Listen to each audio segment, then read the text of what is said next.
Bismillahirrahmanirrahim. وَإِذَا سَأَلَكَ عِبَادِي عَنِّي فَإِنِّي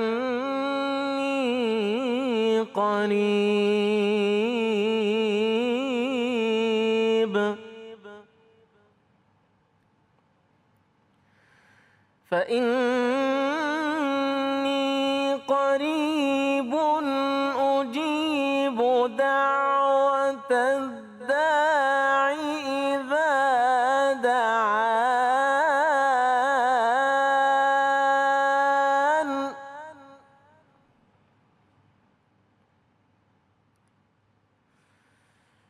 فَإِنِّي قَرِيبٌ أُجِيبُ دَعْوَةَ الدَّاعِ إِذَا دَعَانِ فَلْيَسْتَجِيبُوا لِي وَلْيُؤْمِنُوا بِي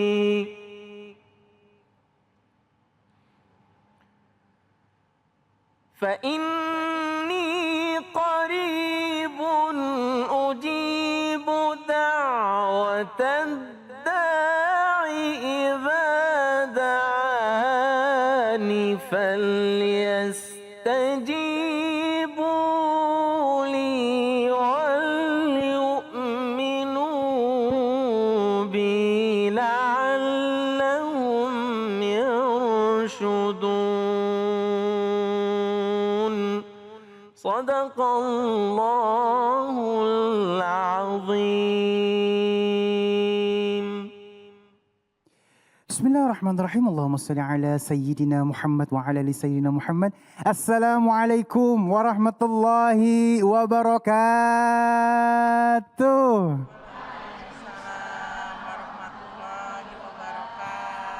Alhamdulillahirrabbilalamin, di hari yang insya Allah penuh dengan nikmat sehat, nikmat ilmu ini. Kembali lagi saya Ali Zainal menemani pemirsa di rumah di dalam Cahaya Hati Indonesia. Baik, jamaahku yang dimuliakan Allah Subhanahu wa Ta'ala, pada kesempatan kali ini kita punya 3 tema yang sangat luar biasa. Jangan asal berdoa. Tuh ya.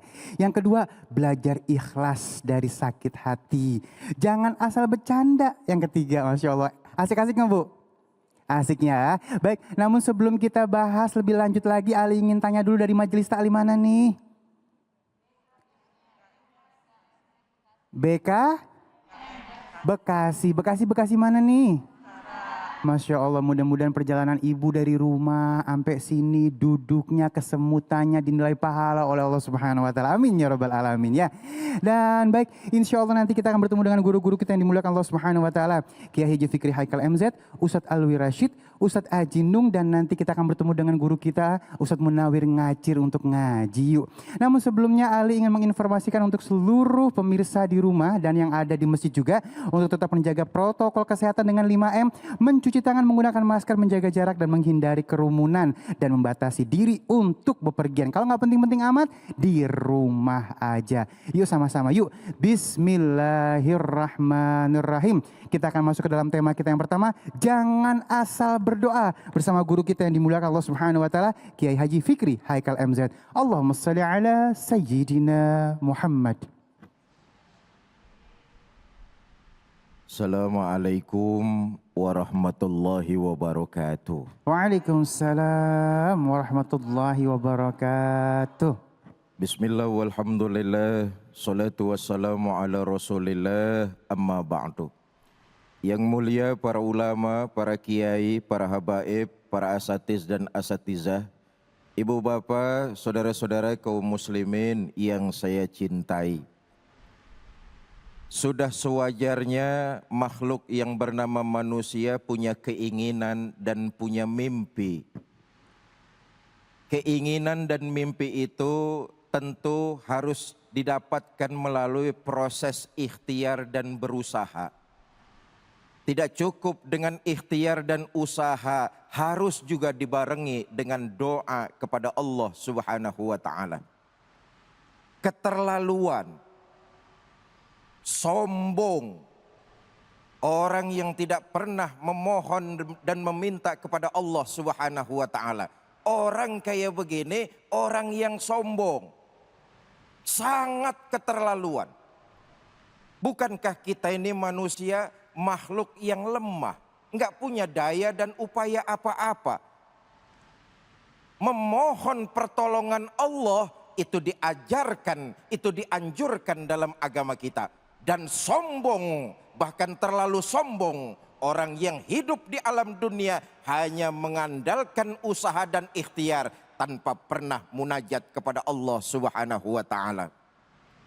Ayatnya tadi dibacakan oleh kori kita. Mana ganteng lagi korinya? Ya Bu? Bu? Seneng lihat orang ganteng? Ah, lu lantas aja dah. Katakan kepada mereka Muhammad, kalau hamba-hambaku menanyakan tentang aku Tuhannya, katakan kepada mereka, aku ini dekat. Sebuah penegasan yang pasti dari Allah, sebuah pernyataan yang pasti dari Allah bahwa Allah itu dekat.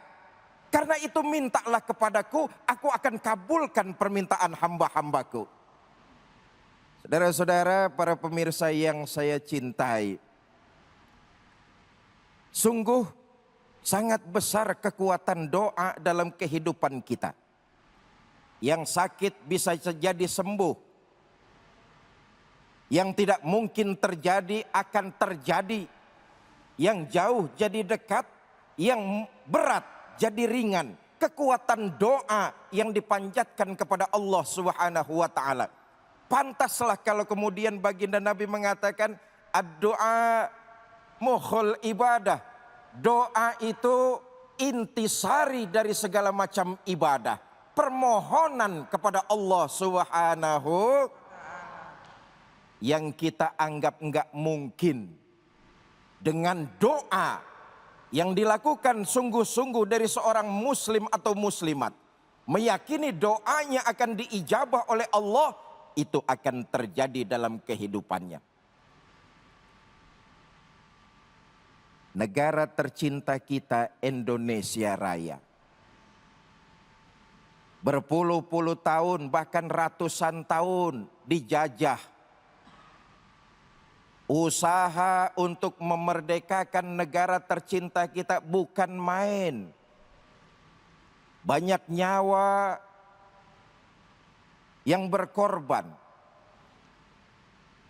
Putra-putri terbaik kita mengorbankan nyawanya untuk memerdekakan bangsa tercinta ini. Sesuatu yang tidak mungkin terjadi dengan doa Allah kabulkan, pasti terjadi, dan Indonesia negara kita tercinta terbebas dari belenggu penjajah. Mana mungkin kekuatan bambu runcing mampu mengalahkan senjata penjajah yang teramat canggih ketika itu. Mana mungkin strategi gerilya yang dilakukan oleh Panglima Besar Jenderal Sudirman mampu memukul mundur tentara penjajah di negara tercinta. Mana mungkin teriakan Bung Tomo, Allahu Akbar, mampu menggema di hati arek-arek Surabaya sehingga melakukan perlawanan 10 November peristiwa Surabaya. Penjajah mundur. Karena apa? Karena doa yang dilakukan oleh umat Islam. Doa bisa menggetarkan aras yang tidak mungkin terjadi. Insya Allah atas izin Allah pasti akan terjadi. Jelas? Jelas? Adalah sahabat baginda kita Nabi besar Muhammad sallallahu alaihi wasallam. Said bin Zaid. Dijelaskan Said bin Zaid ini golongan sabiqunal awwalun. Bahkan bukan cuma orang-orang pertama yang masuk ke dalam agama Islam oleh baginda Nabi, Said bin Zaid termasuk 10 orang yang dijamin masuk ke dalam surganya Allah Subhanahu wa taala. Apa keutamaan dan kelebihan Said bin Zaid ini?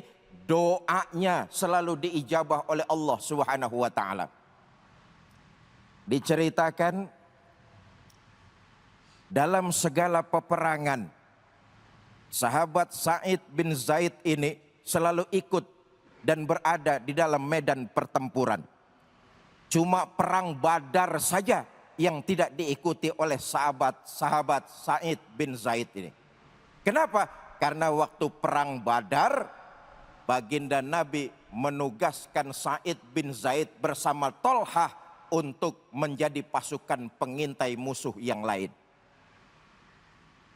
Ketika terjadi peperangan Yarmuk, jumlah kaum muslimin cuma 24.000 melawan kekaisaran Romawi dengan tentara yang jumlahnya 124.000. Kaum mukminin tentaranya cuma 24.000. Orang-orang Romawi tentaranya 124.000. Kalau hitung-hitungan logika, hitung-hitungan di atas kertas, kira-kira mana yang menang? Kalau logika, hitung-hitungan di atas kertas, persenjataan yang canggih, Romawi yang menang. Tentaranya banyak, senjatanya canggih, orang-orangnya sangat terlatih. Jumlahnya 124.000. Melawan orang-orang beriman yang jumlahnya tidak lain, hanya cuma 24.000. Satu orang berarti lawan 5 orang. Sa'id bin Zaid ada dalam pasukan tersebut. Berkecamuklah perang Yarmuk. Apa yang terjadi? Sa'id berdoa, munajat kepada Allah agar diberikan kemenangan dalam peperangan tersebut. Doanya dikabul. Walaupun jumlahnya kecil, jumlahnya sedikit, melawan tentara Romawi yang jumlahnya jauh lebih besar, Allah berikan kemenangan dalam perang Yarmuk. Persoalan baru terjadi setelah perang Yarmuk. Kaum mukminin kembali ke Madinah. Sa'id bin Zaid juga kembali. Persoalan baru terjadi di sini nih terhadap diri Sa'id. Apa yang terjadi? Sampai kampungnya Sa'id difitnah. Ada seseorang namanya Arwa. Arwa ini emang punya penyakit hasut, iri dan dengki dengan Sa'id bin Zaid. Kenapa? Sa'id bin Zaid menurut Arwa sangat dianak emaskan oleh baginda Nabi. Iri, dengki, hasut. Arwa ini orangnya nih. Setelah perang selesai, kembalilah pasukan kaum mukminin termasuk Sa'id. Sa'id difitnah oleh Arwa. Apa fitnahan Arwa? Arwa kemana-mana keliling kampung ngomong, saudara-saudara, Sa'id bin Zaid ngambil tanah orang lain. Pindah lagi ke kampung sono ngomong kayak begitu lagi. Saudara-saudara, Sa'id itu ngambil tanah orang lain. Difitnah Sa'id bin Zaid. Habis tercoreng nama baiknya. Semua orang pada ngomongin Sa'id bin Zaid. Fitnah itu, makanya betul ya, fitnah itu lebih kejam dari pembunuhan. Bu, setajam-tajamnya pedang, ngebunuhnya cuma 1 kali. Begitu dia mati, kira-kira masih ditusuk lagi apa enggak? Selesai sudah, kecuali dimutilasi. Tapi fitnah yang berasal dari iri, hasut, dan dengki bisa membunuh karakter orang sampai ribuan kali. Sakit hati Sa'id bin Zaid. Semua orang kampung ngomongin dia, disangka dia merebut tanah orang lain. Sakit hatinya. Munajatlah Sa'id bin Zaid ini kepada Allah Subhanahu wa ta'ala. Ya Allah, Engkau lebih tahu betapa sakitnya hati hamba-Mu ini. Tunjukkanlah yang benar adalah benar, yang salah adalah salah. Apa yang terjadi? Tidak lama setelah Sa'id bin Zaid berdoa, Allah turunkan hujan. Di Damaskus hujan besar. Banjir melanda. Tanah terkikis oleh air hujan. Kelihatanlah patoknya nggak bergeser.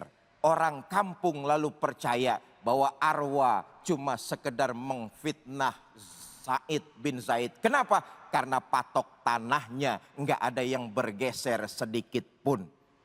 Doanya dikabulkan oleh Allah. Kenapa? Sa'id bin Zaid ketika itu difitnah oleh arwah. Nah, ini jangan lupa. Kesimpulan saya, di antara orang-orang yang doanya qabul adalah orang-orang yang terzolimi. Bu, Sa'id bin Zaid selain doanya diijabah oleh Allah, pada kasus yang saya ceritakan tadi, beliau pada posisi dizolimi. Karena itu kalau dizolimi sama orang lain, jangan ngebales, doa saja kepada Allah. Tunjukkan yang benar adalah benar, yang salah adalah salah. Makanya nih hati-hati nih. Para pemimpin, para atasan, orang-orang yang senang berbuat zolim, hati-hati. Sekalinya Anda berbuat zolim kepada masyarakat, Anda berbuat zolim kepada bawahan, Anda berbuat zolim kepada orang lain. Ketika orang yang zolim itu berdoa, aras bergetar. Begitu aras bergetar, Allah kabulkan doa itu. Kontan seketika kehidupan akan berubah. Karena itu kekuatan doa saya katakan tadi. Yang tidak mungkin kalau Allah takdirkan pasti akan terjadi. Bapak Ibu, saudara-saudara, para pemirsa yang saya cintai. Karenanya bagaimana sih adab doa kita supaya doa kita itu diijabah oleh Allah Subhanahu wa taala? Ini penting. Pertama, supaya doa kita diijabah oleh Allah Subhanahu wa taala, bersihkan hati kita dari sesuatu kecuali Allah Subhanahu wa taala. Artinya keyakinan kita harus kuat. Berdoa harus diiringi dengan keyakinan yang mantap. Keyakinan apa? Doa kita dikabul oleh Allah Subhanahu wa taala. Keyakinan harus mantap. Hati diisi kecuali hanya kepada Allah Subhanahu wa taala. Yang kedua, adab berdoa itu hendaknya dilakukan dimulai dengan istighfar. Lalu diikuti dengan membacakan sholawat dan diakhiri dengan pembacaan sholawat juga. Suara harus diatur, intonasi harus diatur. Jangan doa suaranya kagak kedengeran. Jangankan orang lain, diri sendiri enggak denger. Jangan juga berdoa terlalu keras. Ini ada kesan Tuhan digentak-gentak.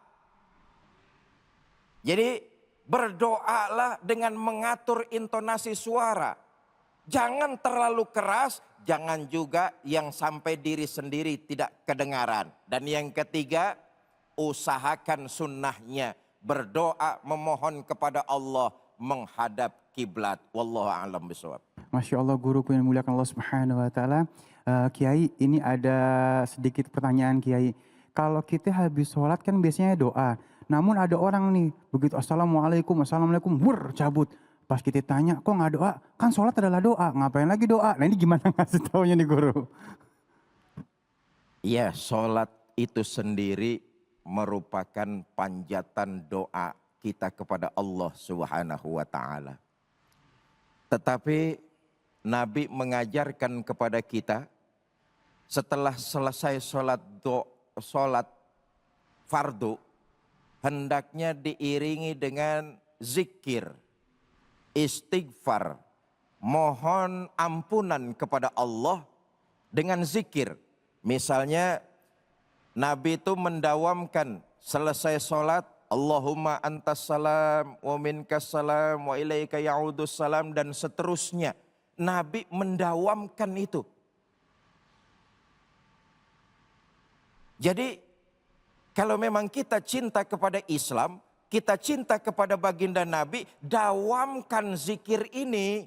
Selesai sholat, jangan Allahumma antas salam, jangan Allahumma antas lantas jalan, tapi Allahumma antas salam, wa minkas salam, dan seterusnya. Dilakukan zikir, diikuti zikir. Karena zikir merupakan juga bagian dari doa, mendekatkan diri kita kepada Allah. Nah begini ya, doa itu bukan cuma sekedar permintaan. Tapi intinya adalah kita mendekatkan diri kita kepada Allah Subhanahu wa ta'ala. Lewat apa? Ya lewat zikir tersebut. Masya Allah. Terima kasih guruku ilmunya. Masya Allah ya. Aduh nikmat banget hari ini ya bisa menyirami hati kita sehingga hati kita bisa bercahaya. Dan sesaat lagi kita akan masuk ke dalam tema kita yang selanjutnya yaitu belajar ikhlas dari sakit hati. Yang insya Allah akan disampaikan oleh guru kita yang dimuliakan Allah Subhanahu wa ta'ala. Al-Ustadz Alwi Rashid. Jangan kemana-mana. Tetap bersama kami di Cahaya Hati Indonesia. Bismillahirrahmanirrahim. Alladzina amanu wa tatma'innu qulubuhum bidzikrillah. Ala bidzikrillah tatma'innul qulub. الذين آمنوا وعملوا الصالحات الذين آمنوا وعملوا الصالحات طوبى لهم وحسن مآب.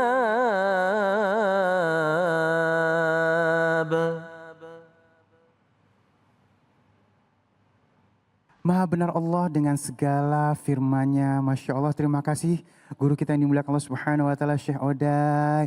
Ibu enak gak ngajinya beliau? Sholawatin biar anak-anak kita kayak beliau, Masya Allah ya. Adem banget ya, jangan dilihatin terus bu, jangan dilihatin terus ya. Baik, alhamdulillah kita masuk ke dalam tema kita yang kedua yang Masya Allah ini ya. Kita akan membahas tentang belajar ikhlas dari sakit hati. Yang namanya sakit hati, sakit banget gak bu? Lebih baik sakit hati daripada iya ya.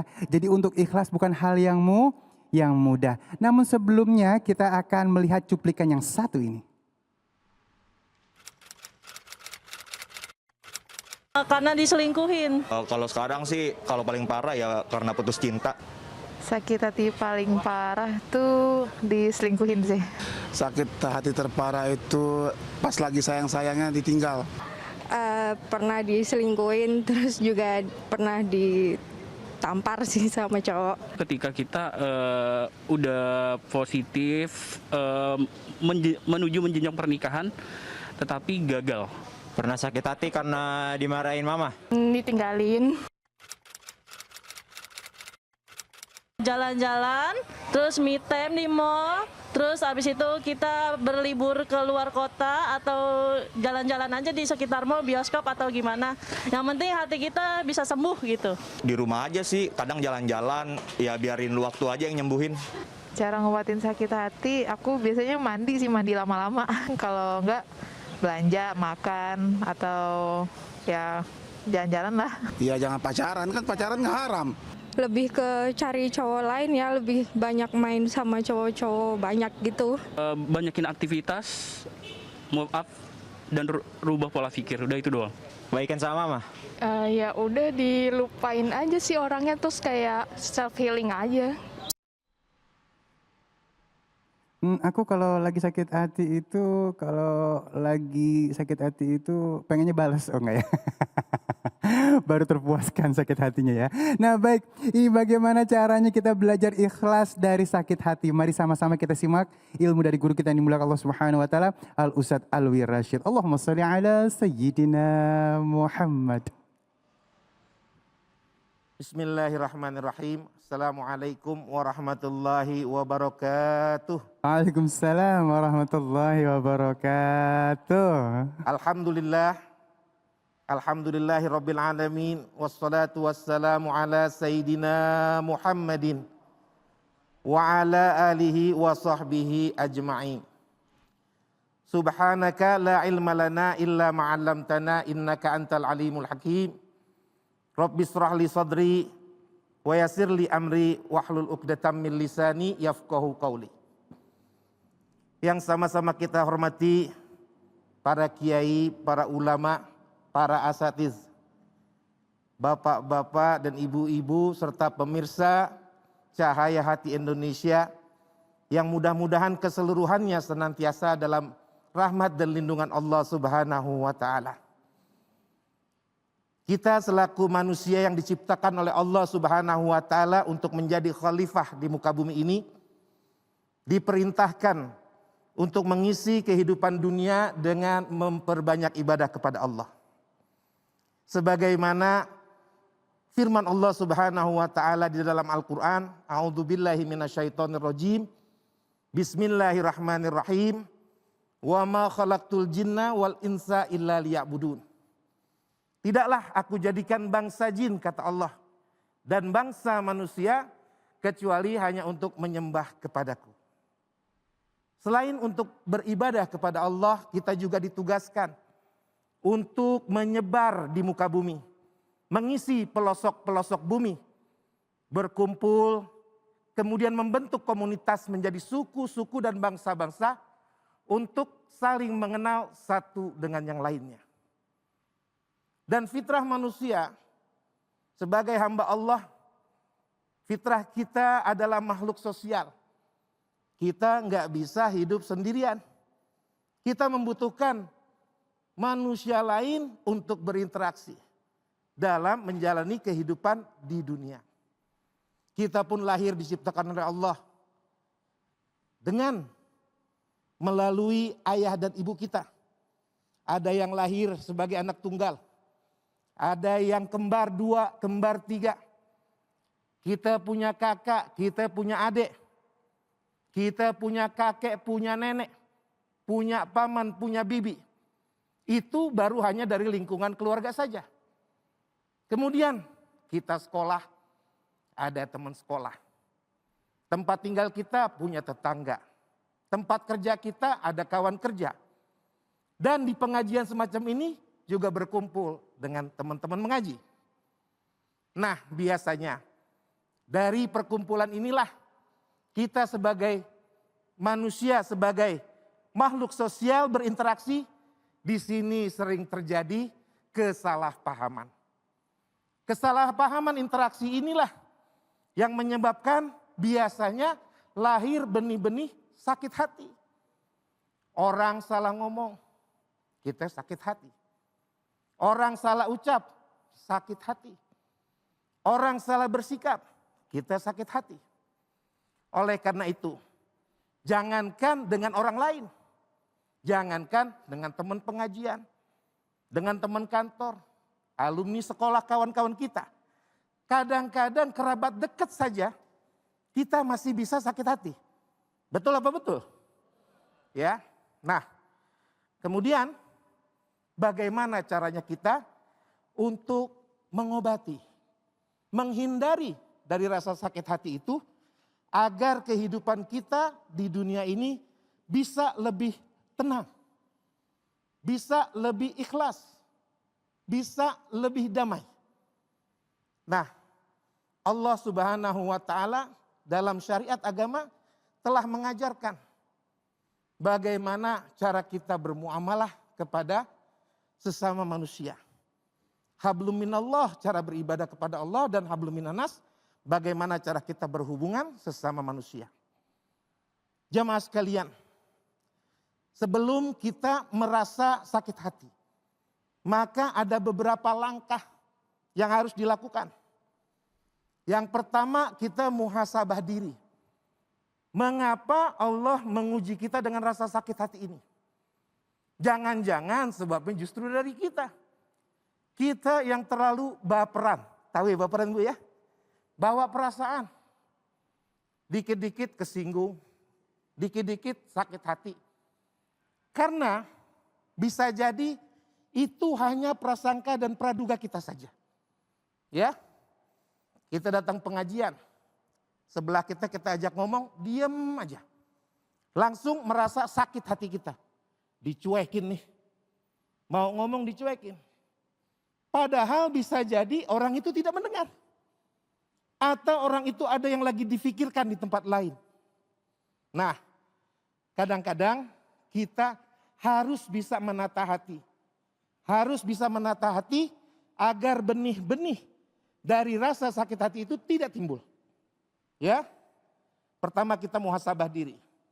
Kita pengen tegur orang. Ya, orang yang sudah menyakiti hati kita. Padahal kita juga sering nyakitin hati orang. Makanya sebelum kita tegur orang, kita ingat diri kita. Kita ukur diri kita. Ternyata kalau kita juga sering menyakiti hati orang, kita beristighfar, mohon ampunan Allah Subhanahu wa Ta'ala. Jamaah sekalian, kemudian kita melakukan tabayun, mengklarifikasi. Kadang-kadang sebab sakit hati itu karena orang ketiga. Si Anu ngomong begini, di kita di pengajian, Bu diomongin sama si Anu. Padahal kita nggak dengar langsung. Ya, tanpa dasar kita langsung benci dan sakit hati kepada dia. Oleh karena itu, kita harus bertabayun. Datang, tanya, apa betul mengucapkan ini? Apa betul bersikap seperti ini? Ya, supaya kita bisa dapat penjelasan. Kemudian setelah itu, setelah kita melakukan tabayun, kita berhusnuzon. Berprasangka baik. Banyakin mungkin. Apa tuh banyakin mungkin? Tadi kita lagi tegur, orangnya nggak ngejawab. Oh, mungkin lagi ada masalah. Mungkin lagi ada masalah sama suaminya. Mungkin lagi ada masalah sama anaknya. Kitanya pun tahu diri. Bagaimana negornya? Orang lagi pada ngaji, dia ngobrol. Tentu yang diajak ngomong nggak mau jawab. Atau kita mau pinjam uang. Datang ke rumah orang. Jam 10 malam ketok-ketok. Bu. Dibuka pintunya, mau pinjam uang. Kita yang gak tahu diri pinjam uang jam 10 malam. Ketika gak dikasih, kita ngomel. Kita bilang, sakit hati saya. Minjem duit kagak dikasih, malah ditutupin pintu. Ya iya jam 10 malam. Nah, jadi setelah kita muhasabah, kita bertabayun, banyakin prasangka baik sama orang. Kemudian, kita jadikan segala sesuatu itu bersandar kepada Allah. Apa? Misalnya kita sakit hati sama orang biasanya karena kita merasa telah berbuat baik kepada dia. Kita udah berbuat baik, tapi orang tersebut tidak membalas kita dengan kebaikan. Maka biasanya timbul rasa sakit hati kita. Nah, bagaimana cara kita untuk belajar ikhlas? Sandarkan segala sesuatu kepada Allah. Dunia ini tempat ujian. Kalau nggak mau ada masalah, mau nggak sakit hati, tinggal di hutan. Sendirian. Nggak ada rasa sakit hati. Paling kalau macan melengos, kita sakit hati. Kalau dia nggak melengos, kita dimakan. Nah, jadi ibu-ibu sekalian, bahwa setelah kita mendekatkan diri kepada Allah, bersandar segala sesuatu kepada urusan Allah, yang kedua perbanyak zikir. Ala bizikrillahi tatmainnul qulub. Hanya dengan mengingat Allah, hidup kita menjadi tenang, menjadi tentram. Afdalu zikri la ilaha illallah. Kalau hati kita lagi susah, ingat tentang sakit hati, ambil air wudhu. Sholat, setelah itu berzikir. Baca tahlil, la ilaha illallah, subhanallah, walhamdulillah, wa la ilaha illallah, wallahu akbar. Baca 10 kali masih gelisah, baca di bawah 10 kali. Masih gelisah, baca 100 kali. Masih gelisah, baca 200 kali. Karena Allah yang menjanjikan dengan zikir itu hati kita akan menjadi tenang. Maka jamaah sekalian, kesimpulannya kalau kita ingin belajar ikhlas dari sakit hati, sandarkan sesuatu kepada Allah, biarin orang ngomongin kita apa, asal Allah tidak merendahkan kita. Biarin orang menjelekkan kita seperti apa, asal Allah mengangkat derajat kita. Mudah-mudahan kita dimudahkan oleh Allah dalam mengikhlaskan diri kita mencapai ridho Allah Subhanahu wa taala dan bisa melegakan hati kita dari rasa sakit hati. Wallahu a'lam bishawab. Assalamualaikum warahmatullahi wabarakatuh. Assalamualaikum warahmatullahi wabarakatuh. Masya Allah, guruku yang dimuliakan Allah Subhanahu wa taala. Ada yang bilang kalau orang disakiti hatinya itu sama nggak dengan dizolimi, guru?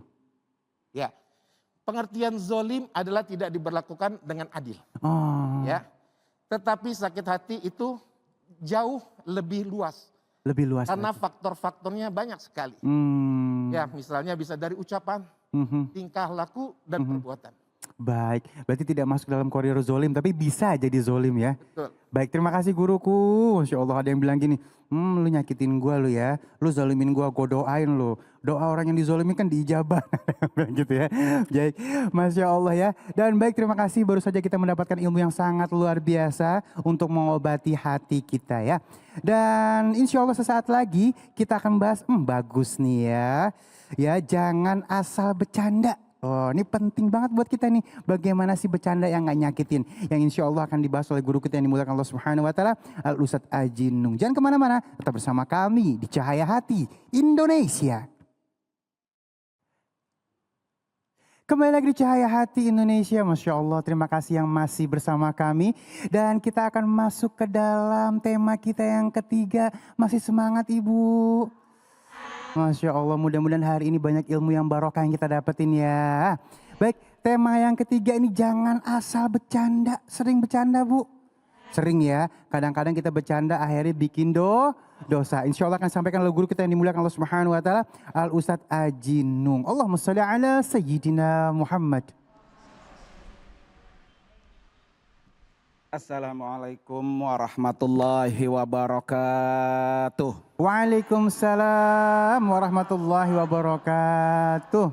Bismillahirrahmanirrahim. Alhamdulillah. Alhamdulillahilladzi hadana ilal imani wal islam. Wa khassana bi syari'ati sayyidina Muhammadin khairil anam. Asyhadu an la ilaha illallah wahdahu la syarikalah. Wa asyhadu anna sayyidana wa nabiyyana Muhammadan abduhu wa rasuluhu la nabiyya wa la rasula ba'da. Allahumma fasalli wa sallim wa barik ala sayyidina Muhammadin wa ala alihi wa ashabihi ajma'in, amma ba'du. Qala rabbi syrah li sadri, amin Bu. Qala rabbi syrah li sadri wa yassir li amri wahlul uqdatam min lisani yafqahu qawli waj'al li waziran min ahli. Subhanaka la ilma lana illa ma 'allamtana innaka antal alimul hakim. Sadaqallahul azim. Para pemirsa yang dimuliakan oleh Allah Subhanahu wa taala dan para jamaah ibu-ibu sekalian yang insya Allah semuanya diberkahi oleh Allah Subhanahu wa taala. Para ibu sekalian, alhamdulillah pada hari ini kita bisa bertemu. Saya mau tanya nih Bu, punya idola enggak Bu? Bu, punya idola enggak? Idola berpakaian, idola bertutur kata, idola pengen punya rumah bagus, ada idola. Satu, jangan salah mengambil idola. Ya Bu ya. Idola kita dan idola terbaik kita hanya ada pada Rasulullah sallallahu alaihi wasallam. Kalau ibu mengidolakan, bahkan Rasulullah tidak termasuk yang ibu idolakan, maka kita sudah memasuki jalur yang salah. Banyak Bu ya. Apalagi sekarang di Instagram pengen baju yang bagus, buka Instagram. Artis A, artis B, ikutin. Begitu nggak Bu? Idola terbaik kita hanya satu, yaitu Rasulullah Sallallahu Alaihi Wasallam. Di mana kata Allah dalam surah Al-Ahzab ayat 21. Laqad kana lakum fi Rasulillah uswatun hasanah. Ini Allah sudah tegaskan ibu sekalian. Sungguh telah ada, nah, gitu ya. Telah ada untuk kamu, yaitu contoh terbaik, idola terbaik. Termasuk ibu sekalian adalah idola bagaimana kita bercanda dengan orang lain. Bagaimana kita bersenda gurau dengan orang lain. Kita harus mencontoh bercandanya Rasulullah. Bu, pernah lihat Nabi bercanda? Pernah di mana Bu? Jadi Rasulullah Sallallahu Alaihi Wasallam bukan hanya idola dari perkataannya, bukan hanya idola dari perbuatannya, tapi Rasulullah adalah idola bagaimana kita bisa bersenda gurau dengan orang-orang yang di sekitar kita. Satu riwayat dari Abu Hurairah di mana menceritakan Rasulullah ditanya oleh para sahabat, "Ya Rasulullah, apakah engkau termasuk orang yang suka bercanda? Apakah engkau ya Rasulullah orang yang suka bersenda gurau?" Kata Nabi, "Na'am, ya, saya orang yang suka bersenda gurau. Ghairi anni la aqulu illa haqqan." Jadi Rasulullah itu selalu bercanda ibu sekalian. Tapi kata Nabi, tidak ada perkataan yang keluar dari mulutku, tidak ada perkataan yang aku ucapkan kepada orang lain, kecuali itu benar. Jadi kalau bercanda, bercanda yang apa Bu? Yang benar. Sesuai dengan tuntunan Rasulullah Sallallahu Alaihi Wasallam. Begitu herannya ibu sekalian, Aisyah istri Rasulullah sampai meriwayatkan satu hadis di mana kata Aisyah, "Ma ra'aitu Rasulullah." Aku tidak pernah melihat Rasulullah mustajmi'an. Sampai-sampai ibu sekalian, Siti Aisyah istri Rasulullah Sallallahu Alaihi Wasallam meriwayatkan, "Ma ra'aitu Rasulullah mustajmi'an qattu dahikan." Saya itu nggak pernah melihat Rasulullah tertawa sampai terbahak-bahak. Hatta tura minhu lahawatuhu. Sampai lidahnya itu keluar. Jadi Aisyah itu nggak pernah melihat itu. Innama kana yatabassam. Rasulullah itu ketika melihat sesuatu hanya tersenyum. Sering nggak kita gitu Bu? Kita kalau melihat sesuatu yang lucu, tawanya sampai habis Bu ya. Pengakak, kalau kata orang Betawi bilang ngakak. Dan ini tidak pernah dilakukan oleh Rasulullah Sallallahu Alaihi Wasallam. Bercanda kita oke, bersenda gurau kita oke, nggak apa-apa, boleh saja, asalkan jangan berlebihan. Seperti ibu-ibu sekalian, ketika ibu-ibu masak supaya masakannya enak, sayurnya nikmat, lezat, dikasih rasa penyedap, banyak apa dikit Bu? Ketika ngasih rasa penyedap, banyak apa sedikit dalam makanan? Sedikit, hanya untuk apa? Penyedap, hanya untuk supaya itu lebih nikmat. Begitupun ketika kita bercanda para ibu sekalian, hanya sebagai apa? Hiasan hiburan kita saja. Para pemirsa, para ibu sekalian yang dirahmati oleh Allah Subhanahu wa Ta'ala. Karena itu ada beberapa bercanda yang tidak boleh kita lakukan. Yang pertama adalah ketika kita bercanda disertai dengan dusta, dengan bohong. Berapa banyak Bu ya sekalian, ketika kita bercanda dibumbui dengan bumbu-bumbu dusta, dengan bumbu bohong. Bohong itu mau benar, mau sengaja, mau dalam bercanda, mau serius, tetap pekerjaan yang tidak boleh dilakukan. Bahkan dalam kitab Usuliyah, dalam kitab Usuliyah Al-Mausu'ah Al-Usuliyah dikatakan bahwa berdusta itu tetap hukumnya haram walaupun dalam posisi bercanda.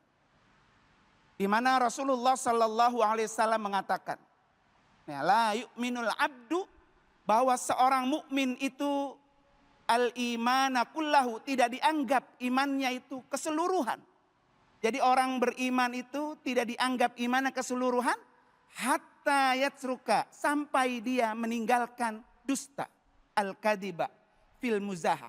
Walaupun dusta itu dalam bercanda. Jadi kalau kita ingin menjadi mukmin yang sempurna dan iman kita keseluruhannya sempurna, maka jangan lakukan ketika kita bercanda ada dusta di antaranya. Dan ini satu pekerjaan yang dilarang oleh Rasulullah Sallallahu Alaihi Wasallam. Ibu sekalian tahu peristiwa 1 April Mop.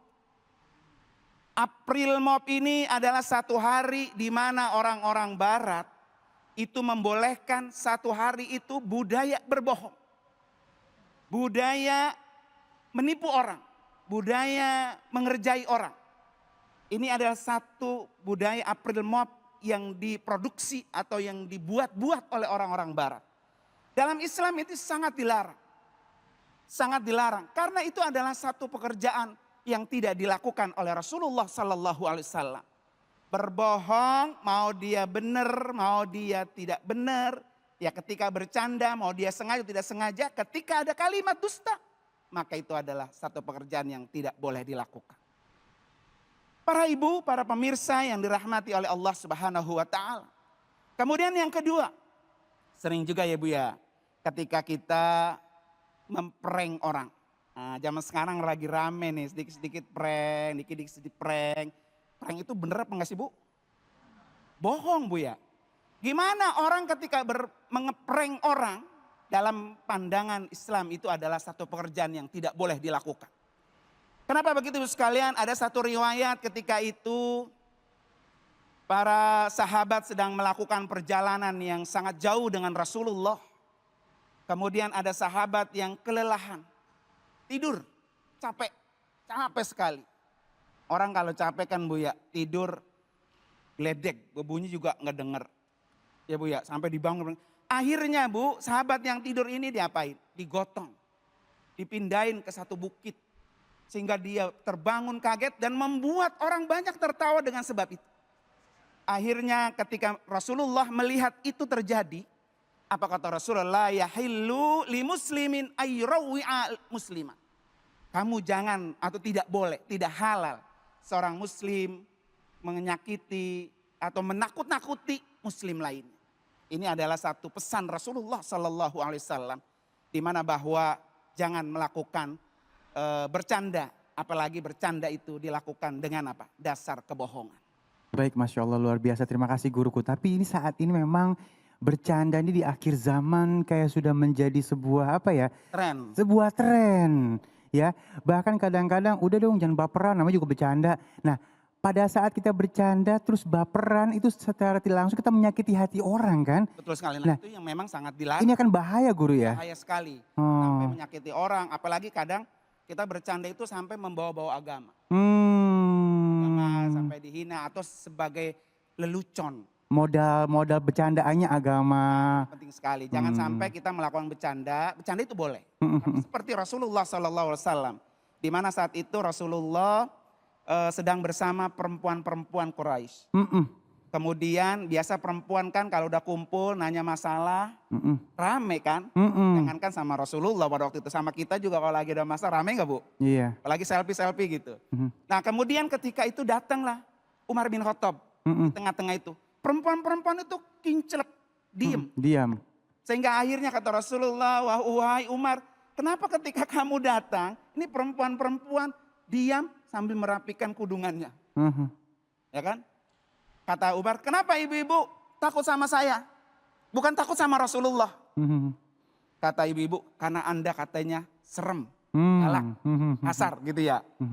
Akhirnya kata Rasulullah sambil bercanda, seandainya kamu jalan Umar di satu gang, ada setan, ketemu setan, bukan kamu yang takut sama setan, tapi setan yang lari sama kamu. Gitu. Nah itu satu bercandaan yang memang Rasulullah itu nggak pernah salah. Artinya yang dia bercandakan tetap benar. Memang benar adanya ya. Kayak contohnya, ibu-ibu yang hidungnya lubangnya 2. Emang bener lubangnya 2 kan ya. Berarti boleh seperti itu ya. Baik, terima kasih guruku. Baik, bercanda boleh tapi ada batasannya. Jangan sampai kita berbohong dan jangan sampai kita menyakiti hati orang ya. Sesaat lagi kita akan menjawab pertanyaan-pertanyaan yang sudah masuk melalui media sosial kita. Jangan kemana-mana, tetap bersama kami di Cahaya Hati Indonesia. Kembali lagi di Cahaya Hati Indonesia. Terima kasih yang sudah mengirimkan pertanyaannya melalui media sosial kita ya. Dan ini sudah kita pilih yang sesuai dengan tema kita pada kesempatan kali ini. Dan nanti ibu-ibu, Bu, ya boleh nanya juga ya. Siapin pertanyaannya ya. Baik, bismillahirrahmanirrahim. Kita masuk ke dalam pertanyaan yang pertama untuk guru yang dimuliakan Allah Subhanahu wa taala, Kiai Haji Fikri Haikal MZ. Ini guru dari Instagram ya guru ya, dipilihin.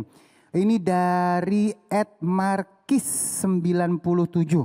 Assalamualaikum. Waalaikumsalam warahmatullahi wabarakatuh. Saya mau nanya, iya silahkan. Saya punya teman yang setiap ada acara syukuran, dia doanya sendiri dalam hatinya katanya. Nggak ikutan amin bareng-bareng, ini gimana ya hukumnya? Baik, silakan guru. Bapak Ibu, saudara-saudara para pemirsa yang saya cintai. Doa dilakukan sendiri-sendiri atau berjamaah sama-sama ditekankan dan dianjurkan dalam agama kita. Tetapi sebaiknya, afdolnya ketika doa berjamaah, mbok ya diaminkan juga. Karena apa? Kita yakin betul sebagaimana diajarkan oleh baginda Nabi, Nabi bilang kayak begini, kalau ketemu sama orang, mintalah doa kepada mereka yang baik-baik. Karena kamu nggak tahu dari mulut siapa doa itu akan diijabah oleh Allah Subhanahu wa taala. Jangan ngerasa diri yakin dengan permintaan sendiri, yakin benar, itu juga salah, terlalu yakin. Karena Nabi mengatakan, kalau kamu ketemu sama orang lain, mintakan doa buatmu, doa yang baik-baik. Karena kamu nggak tahu dari mulut siapa doa kebaikan buat dirimu itu dikabul oleh Allah Subhanahu wa taala. Nah, Wan Ali, saya katakan sekali lagi, doa sendiri-sendiri atau berjamaah itu sama dianjurkannya. Tetapi afdolnya kalau doa berjamaah, mbok ya diaminkan juga. Sebab rombongan dengan sendiri berbeda kualitasnya. Kalau rombongan, mudah-mudahan di antara kumpulan kita ini ada orang yang dekat kepada Allah. Ketika mereka berdoa, Allah mengaminkan, Allah mengabulkan. Kita semua yang ada di komunitas itu mengaminkan, insya Allah itu kebagian semua. Tetapi memang tidak ada salahnya doa dilakukan sendiri-sendiri juga.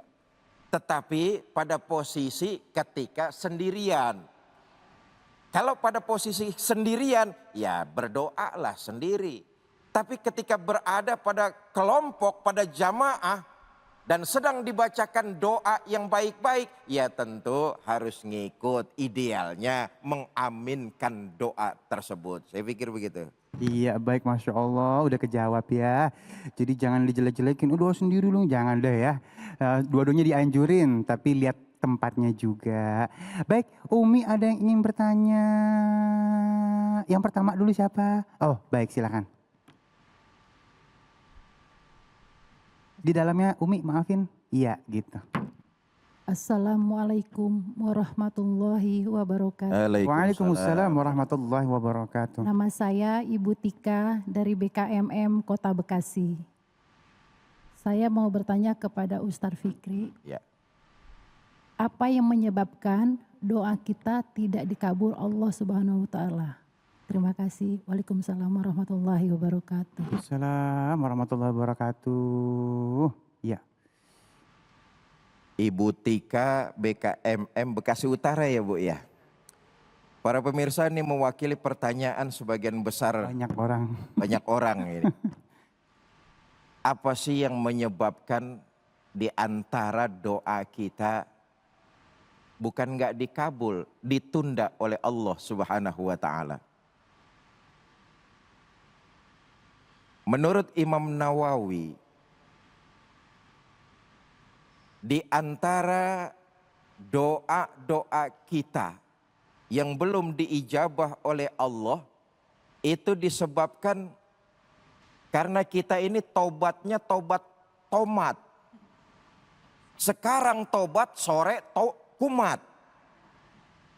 Menurut Imam Nawawi, Kalau kamu ingin doa kamu mustajabah, dikabul, diberikan oleh Allah keinginan-keinginan kamu, maka taubatnya harus taubatan nasuha. Artinya apa? Jauhi perbuatan-perbuatan maksiat. Di antaranya apa? Imam Nawawi memberikan spesifik, jangan sampai terkontaminasi dengan barang-barang yang haram. Salah satu yang menyebabkan doa kita belum diijabah, belum dikabul, karena kita masih mengkonsumsi, menggunakan, memakai barang-barang yang haram. Makanan kita tercampur dengan makanan yang dibeli dari uang yang haram. Minuman kita tercampur dibeli dari uang yang haram. Pakaian kita juga seperti itu. Sebab para pemirsa yang saya cintai, ketahuilah kalau harta kita tercampur dengan yang haram itu lambat laun akan menghabiskan yang halal, yang membinasakan yang halal. Ia akan mendatangkan murka, akan membawa bencana, dan lebih berbahaya menyebabkan pelakunya masuk ke dalam neraka. Na'udzubillah min.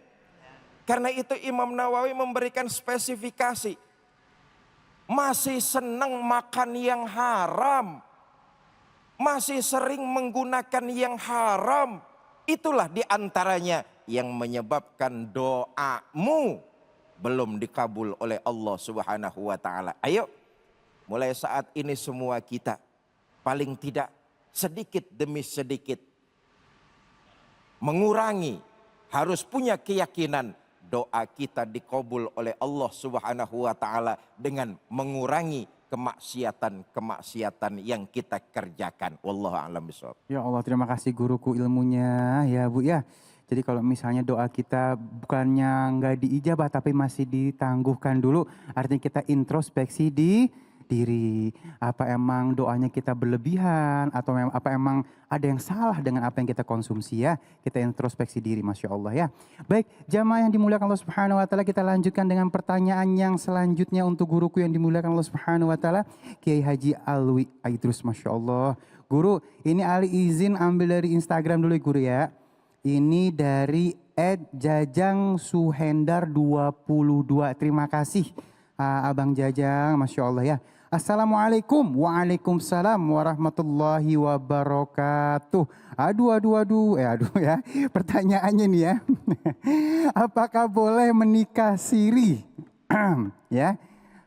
Ketika status masih sah suami orang, namun sudah pisah ranjang hampir 2 tahun.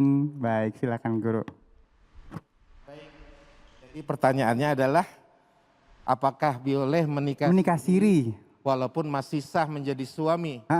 Statusnya masih sah suami orang, namun udah pisah ranjang hampir 2 tahun. Bismillahirrahmanirrahim, jemaah sekalian. Pertanyaan yang pertama adalah bahwa laki-laki itu sesungguhnya tidak memerlukan izin dari siapapun untuk melakukan pernikahan kecuali izin dari calon mempelai wanita, izin dari wali calon mempelai wanitanya. Namun agama juga telah mengatur bahwa seorang laki-laki boleh menikah 1, 2, 3 sampai batasan 4. Tidak boleh lebih dari 4. Namun pembebasan tersebut ada batasan. Jika tidak bisa berlaku adil, fawahidah. Cukup 1 saja. Kalau terkait boleh atau tidaknya, tentu diperbolehkan selama diizinkan oleh wali dari calon mempelai wanitanya. Tetapi untuk memenuhi hak baik dari istri maupun anak tentu lebih baik dilakukan secara resmi negara. Dan yang kedua, apabila telah pisah ranjang apalagi selama 2 tahun, bagaimana azas keadilan tadi yang menjadi syarat untuk boleh menambah istri terpenuhi?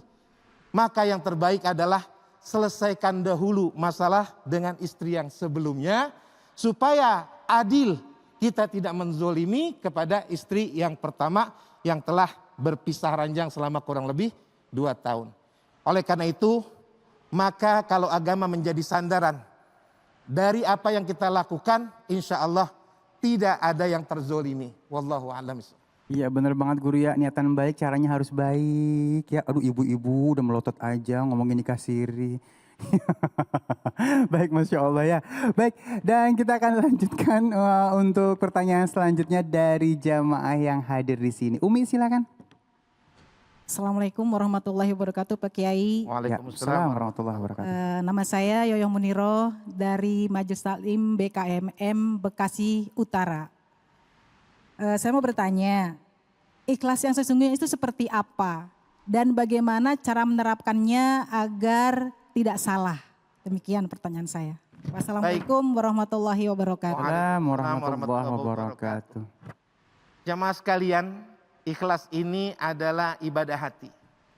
Apa yang kita lakukan tidak ingin mendapat ganjaran atau balasan apa-apa, penilaian apa-apa dari manusia. Kita hanya menyandarkan apa yang kita perbuat, hanya mengharap ridho dari Allah Subhanahu wa Ta'ala. Itu yang dinamakan ikhlas. Dan intisari dari keikhlasan itu adanya di dalam hati. Kita dan Allah yang mengetahui. Maka perbaiki hati kita untuk ikhlas dan ridho menjalankan apa-apa yang Allah perintahkan. Dan ketika Allah uji kita, kita juga terapkan bahwa ini adalah bagian dari ketentuan Allah yang kita juga harus ikhlas. Maka kita akan mengarungi kehidupan dunia dengan lebih baik. Dan menyandarkan apa yang sering kita baca ketika sholat. Inna sholati wa nusuki wa mahyaya wa mamati lillahi rabbil alamin. Kita selalu membaca itu tapi kita tidak mengaplikasikannya dalam kehidupan kita. Sesungguhnya ketika kita sudah berkata ikhlas, ikhlas, ikhlas, maka sandarkan segala sesuatunya hanya mengharap ridho Allah Subhanahu wa Ta'ala. Insya Allah jika itu kita laksanakan dengan sepenuh hati, maka kita akan mendapatkan keridhaan Allah Subhanahu wa Ta'ala dan dijanjikan ganjaran pahala yang besar di akhirat nanti. Wallahu a'lam. Masya Allah. Guru, kalau ngomongin ikhlas sedikit nih guru. Ada Ali pernah mengutip sebuah dialog katanya, ikhlas boleh, tapi kalau orang yang gak pantas diikhlasin jangan diikhlasin. Bilang aja di mulut, di hati mah jangan katanya. Biarin aja, biar kenapa? Biar dapat balasan, biar dapat pelajaran. Itu boleh gak guru gitu? Jadi itu namanya masih pamrih. Tidak menyandarkan segala sesuatunya hanya kepada Allah. Seperti yang tadi disampaikan. Allah hanya melihat hati kita. Kita tidak melihat. Jadi yang paling penting apa yang Allah lihat dari hati kita. Apa yang kita lakukan kepada orang. Bukan apa yang orang lakukan kepada kita. Jadi bagaimana kita memperbaiki diri, memperbaiki hati khususnya. Agar bisa lebih ikhlas, lebih ridho. Dan lebih tenang menjalani kehidupan. Karena ada Allah yang menjaga kita senantiasa. Masya Allah, terima kasih guruku. Baik, ini ada tambahan untuk guruku Ustadz Fikri Haikal. Ini masih terkait dengan doa. Nah, guru boleh nggak sih kita datengin orang alim ulama gitu kan ya? Tujuannya apa? Mungkin gitu kan kita berharap karena beliau-beliau ini lebih dekat dengan Allah. Terus kita minta didoain gitu, guru. Para pemirsa, itu sangat dianjurkan dalam agama. Jadi lewat wasilah. Orang-orang alim, mereka ahli ibadah.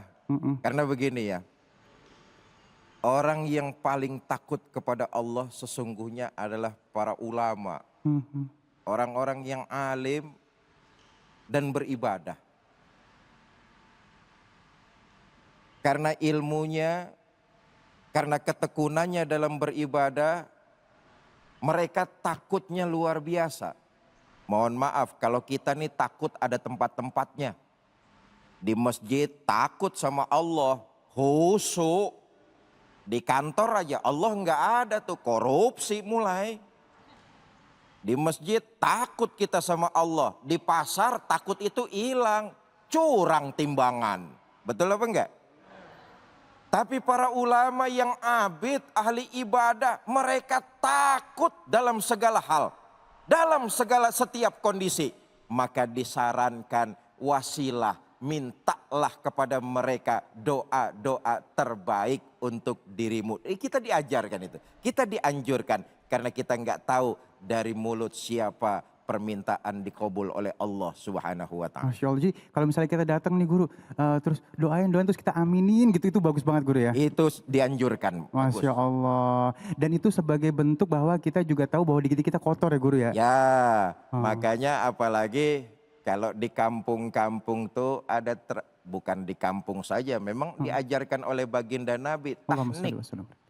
Punya bayi itu bikin syukuran, ditahnik oleh orang-orang yang alim dan ahli ibadah. Sekaligus didoakan anak-anak kita itu. Kenapa? Wasilah orang-orang alim tersebut. Mudah-mudahan anak kita menjadi anak-anak yang soleh dan soleh. Amin. Ya Allah, terima kasih guruku ilmunya. Baik, jamaah yang dimuliakan Allah Subhanahu wa taala, Masya Allah banyak sekali ilmu yang kita dapatkan hari ini, tinggal kita amalkan ya.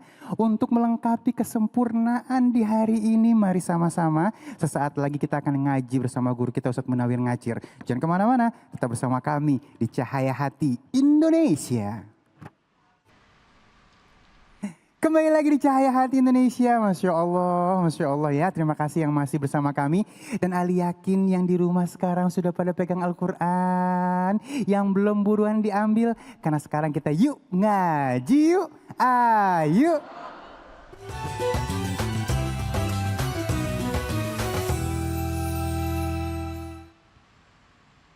Kau jadi insinyur itu jasa guru. Kau jadi presiden itu jasa guru. Jadi profesor itu jasa guru. Alhamdulillahirrabbilalamin. Assalamualaikum warahmatullahi wabarakatuh. Waalaikumsalam warahmatullahi wabarakatuh. Hamdan wa syukran lillah. Amma ba'du. Para pemirsa di seluruh tanah air, dari Sabang sampai Merauke, dari Cilacap sampai Bekasi, Alhamdulillah. Insya Allah para pemirsa dari Sabang sampai Merauke, insya Allah pada belajar bareng, bareng. Biar hidupnya berkah. Biar cepat pergi ke Mekah. Pulang-pulang bisa beli sawah, guru. Mudah-mudahan anaknya jadi ustazah. Matinya husnul khotimah. Alhamdulillah. Alhamdulillahirrabbilalamin. Salawat serta salam kita sampaikan ke hariban junjungan kita baginda Nabi besar Muhammad sallallahu alaihi wasallam. Semoga para pemirsa dan juga yang ada di studio insya Allah barang-barang mendapatkan syafaatul amin ya Allah. Nanti di yaumul akhirah. Amin ya rabbal alamin. Tahadus binimah kepada para alim ulama, yang sempurna hanya milik Allah Subhanahu wa taala. Dan mudah-mudahan pada hari ini kita bisa bareng ngaji di Cahaya Hati Indonesia. Habis binimah, saya tidak sendirian, saya bersama guru kita Akhinal Kiram Habib Ali, Masya Allah. Ganteng apa namanya, makan sekuntang dicampur kecap. Habib Ali ganteng, emang mantap ya. Allahumma sholli Muhammad wa ala Muhammad. Makasih guru.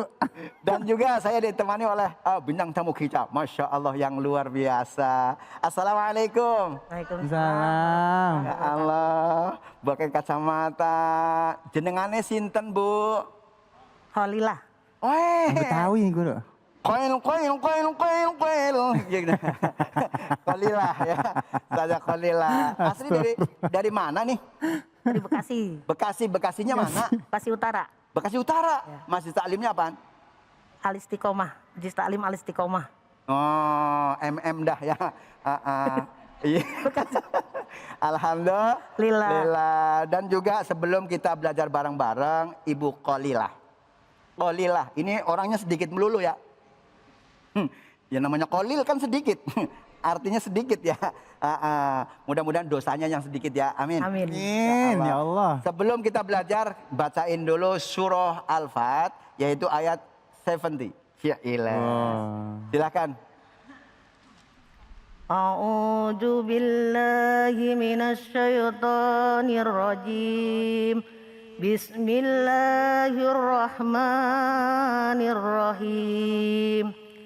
Laisa 'alal a'ma haraju wala 'alal a'raj wala 'alal a'raj haraju wala 'alal maridi haraj. Wa may yuti'illaha wa rasulahu yudkhilhu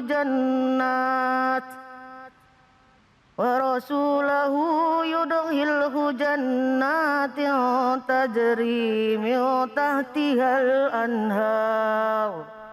Wa may yatawalla yu'azzibhu 'adzaban alima. Shadaqallahul azim. Shadaqallahul azim. Kalau suami punya istri pintar baca Al-Quran, girangnya luar biasa. Mengapa? Karena ibadah sodakoh yang paling gampang itu adalah berbicara tentang Al-Quran. Membaca Al-Quran. Di situ nggak wajib mau ngerti artinya mau enggak, itu termasuk ibadah. Maka sering-sering baca Al-Quran. Nah iya, kalau amal yang lain kan masih berat. Ya, Beb ya. Kita mau amal harta masih berat. Ya enggak? Yang gampang baca Quran. Makanya Masya Allah, mari kita bersama-sama dengan pemirsa yang ada di rumah, kita baca, yaitu dengan nada yang pernah saya sampaikan juga. Ini masih taklim Bekasi ya, Bekasi Utara ya, ya Bu ya. Kerudung biru sambil makan jambu. Ya Allah, I love you buat ibu-ibu. Alhamdulillah. Mama, mama, 1, 2, 3. Mama. Perhatikan huruf per hurufnya. Saya bukan paling pinter, enggak Bu. Kata barang-barang ngaji, kalau saya juga banyak salahnya juga Bu. Enggak mesti bener terus. Itu namanya manusia. A'udzu billahi minasy syaithanir rajim. 1, 2, 3. A'udzu billahi minasy syaithanir rajim. Bismillahirrahmanirrahim. Bismillahirrahmanirrahim. Laisa 'alal a'ma kharajun wala 'alal a'raji. Laisa 'alal a'ma haraju wala 'alal a'raji. Mohon maaf nih, baru saja dia ngomong kesalahan. Ada salahnya juga kan? Iya, mestinya kalau diwakafkan di sini yaitu adalah haroj gitu ya. Nggak boleh haroji, nggak boleh. Nih, nggak mesti saya benar terus. Kemudian bisa diulang dari lafal wala. Di sini boleh. Kayak seperti tadi Ibu Qolilah ya. Itu cara mengulang wakaf ibtida, itu boleh dari situ ngulangnya. Understand? Yes. Udah understand aja ya Maya. Barakallah. Wala 'alal a'raji haraju wala 'alal maridi haraj. 1, 2, 3. Wala 'alal a'raji haraju wala 'alal maridi haraj. Oke, di sini tadi ada wakaf, ada tanwin di situ ya. Iya. Ada tanwin. Tanwin itu boleh dikatakan tanwin iwad. Tanwin iwad. Ibu pernah dengar nggak baca surah Al-Ikhlas begini? Qul huwallahu ahadunillahus somad. Tuh. Karena kalau tanwin itu identik dengan huruf nun, maka di bawahnya ahadunillah. Itu namanya juga nun wikoyah, ya kan? Understand? Jadi kalau misalkan ada yang membaca Qul huwallahu ahadunillahus somad. Nggak usah kaget ya Bu. Berarti tambah ilmu. Nah, harus di sini nih Bu, ya. Ini dibaca kolkolah ada dua. Kan di dalam syairnya ada begini, di dalam syairnya. Kolkolatu yajba'uha qadbu jadin bayilada waqfin wasaqanin tursadi. Begitu. Ya Allah. Dibaca kolkolah hurufnya ada lima. Baju ditok. Paham gak ini maksudnya nih? Baju ditok. Ba, jim, dal, to, dan kof. Baju ditok. Itu huruf kolkolah. Hurufnya ada lima. Understand? Lanjut. Ya kan? Kan udah paham ya Bu Kholilah ya. Alhamdulillah. Ini Bu Kholilah suka ngajarin juga nih? Enggak. Ya Allah. Bu Kholilah mah ya Allah pakai kacamata lagi. Padahal kalau suami paling nggak suka istrinya pakai kacamata. Mau kenapa? Karena kalau bangun tidur nyariin kacamata, bukan nyari suami. Ya Allah. Alhamdulillah. Kemudian yang selanjutnya. Lah, kalau ngaji serius begini kan cepet ini ngantuk ya. Ya Allah, kan ada getuk daun yang lembreh, ya kan? Yang ngaji ngantuk bibirnya dobleh, kan begitu ya? Allah. Allah ya Karim. Mam, kenapa? Nah, ma, tuh 2, 3. Oke, yang selanjutnya. Wa may yuti'illaha wa rasulahu yudkhilhu jannat. 1, 2, 3. Wa may yuti'illaha wa rasulahu yudkhilhu jannat. Hamas. Jannat. Hamas itu ada terakhirnya ada huruf desisnya. Sa begitu ya. Hamas ya. Hamas. Kemudian mengulangnya padahal di sini tidak ada waqaf, mengulang boleh dari wawu atof di sini ya, dari wawu atof. Terus kemudian wa rasulahu yudkhiluhu jannatin tajri min tahtihal anhar. 1, 2, 3.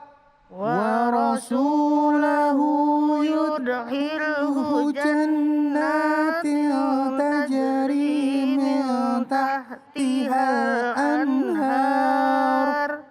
Jannatin 1, 2, 3. Jannatin. Ulangi lagi. Jannatin. Oke, Masya Allah. Di situ nanti kalau sudah fasih makhrajul hurufnya banyakin deres. Tahu deres Bu? Tahu. Darosa itu apa namanya sering dibaca lagi. Mau dapat pahala atau enggak itu mah urusan Allah. Yang penting kita mau usaha membaca Al-Qur'an. Nih di sini tadi ada jannatin. Ada nun bertasydid. Tasdid bukan tasjid. Tasdid. Lagi 1, 2, 3. Tasdid. Nah, begitu. Jadi ada angka 3 terbolak. Oh, terbalik. Terbolak ya. Angka 3 terbalik ya. Alhamdulillah. Oke. Terus kemudian para pemirsa di situ apa namanya? Ada lafal jannatin, ta ketemu dengan ta, tanwin ketemu dengan ta. Terus kemudian di akhir kalimat tadi ada anhar. Anhar di situ haknya apa ro-nya dibaca tafhim. Baca? Tafhim. Dibaca tafhim artinya tebal. Nah, kalau tebal itu, nih mohon maaf, dibaca tebal itu tidak boleh dibaca tor. Nah, gitu ya. Oke. Nah, kalau dibaca tor di situ harus apa?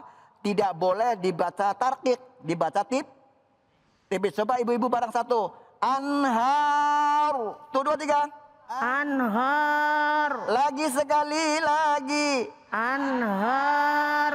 Nun mati ketemu ha dibaca izhar. Dibaca jelas nun matinya ya. Anhar. Anhar. Oke, kalau sudah sudah bagus pembacaannya, makhorijul hurufnya, insya Allah nanti ibu-ibu tinggal di rumah. Mama, tuh 2, 3.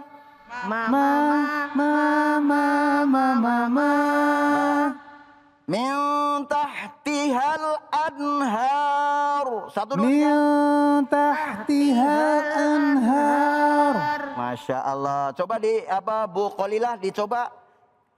Jannatin. Tuh 2, 3. Jannatin tajri min tahtihal anhar. 1, 2, 3. Jannatin min tahtihal anhar. Coba Bu Qolilah. 1, 2, 3. Jannatin tajri min tahtihal anhar. Oke, di situ ada tajri ya. Tajri dibaca Qola. Qalqalah apa? Qalqalah sugro. Kenapa alasannya? Karena di tengah. Nah, kalau di akhir kalimat namanya qalqalah kubro. Understand? Yes. Iya, sekarang tinggal terakhir. Wa may yatawalla yu'adzibahu 'adzaban alima. Tuh 2, 3. Wa may yatawalla yu'adzibahu 'adzaban alima. Di sini pemirsa tidak boleh alima, nggak boleh. Li-nya hanya cuman 1 akad. Alif. Alima. 1, 2, 3. Alima.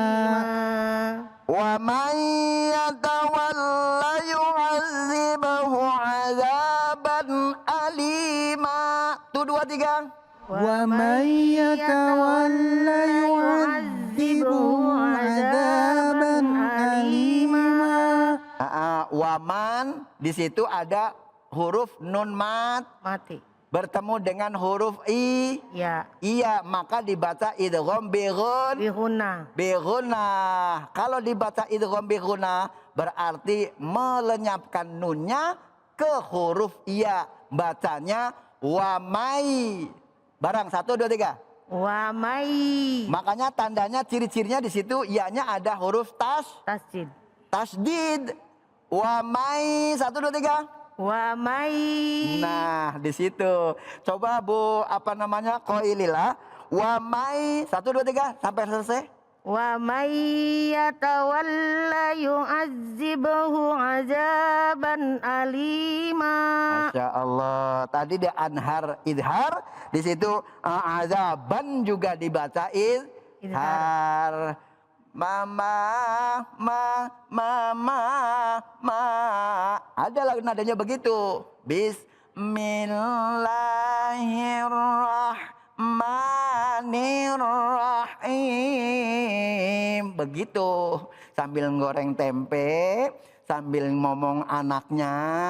Mama. Ya. Oke, terakhir. Wa may yatawalla yu'adzibahu 'adzaban alima. Shadaqallahul azim. Mudah-mudahan esok bisa berjumpa kembali. Nenek lampir naik sepeda mundur ke belakang kejebur sumur. Kalau pemirsa ingin melihat Pak Munawir, ingat waktu tidur. Assalamualaikum warahmatullahi wabarakatuh. Waalaikumsalam warahmatullahi wabarakatuh. Masya Allah, terima kasih guruku. Dan baru saja kita mengaji ceria bersama guru kita Ustadz Munawir Ngacir ya. Jadi jangan kemana-mana, tetap bersama kami di Cahaya Hati Indonesia. Baik para pemirsa dan ibu-ibu sekalian yang hadir di majelis ini yang dimuliakan oleh Allah Subhanahu wa taala. Ada satu contoh bercandanya Rasulullah Sallallahu Alaihi Wasallam. Ketika itu ada perempuan yang datang ke Rasulullah, ibu yang sudah tua. Kemudian ibu itu bilang, ya Rasulullah, doakan saya biar saya bisa masuk surga. Kata Rasulullah, di surga nanti tidak ada nenek-nenek yang tua ya. Kemudian nenek itu pulang dan menangis.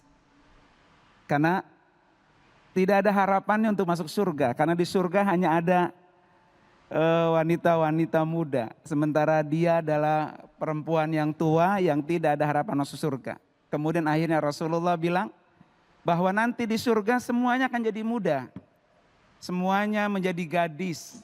Semuanya sehat walafiat. Akhirnya itulah candaan Rasulullah. Sesuatu yang sedikit tetapi bermakna.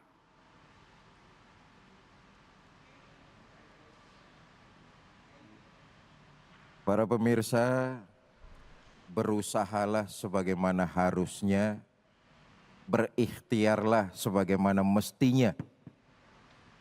Diiringi dengan doa dan harapan, memohon kepada Allah Subhanahu wa taala.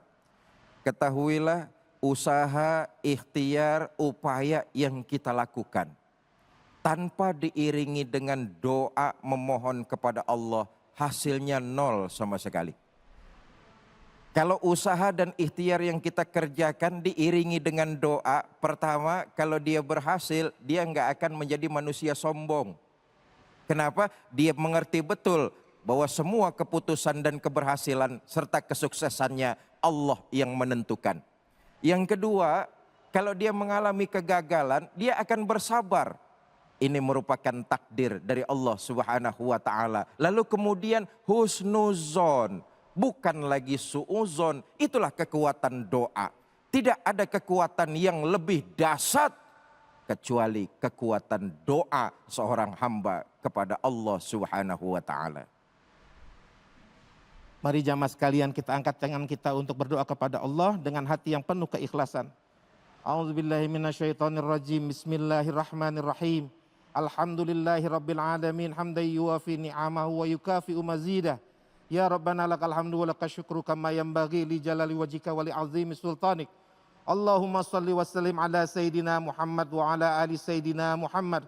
Allahumma ighfir lana dhunubana wa li walidina warhamna warhamhuma kama rabbayana shighara. Wa li jami'il muslimin wal muslimat wal mu'minin wal mu'minat al ahya'i minhum wal amwat. Rabbana zalamna anfusana wa illam taghfir lana wa tarhamna lanakunanna minal khasirin. Rabbana hab lana min azwajina wa dhurriyyatina qurrata a'yunin waj'alna lil muttaqina imama. Rabbana atina fid dunya hasanah wa fil akhirati hasanah wa qina azabannar.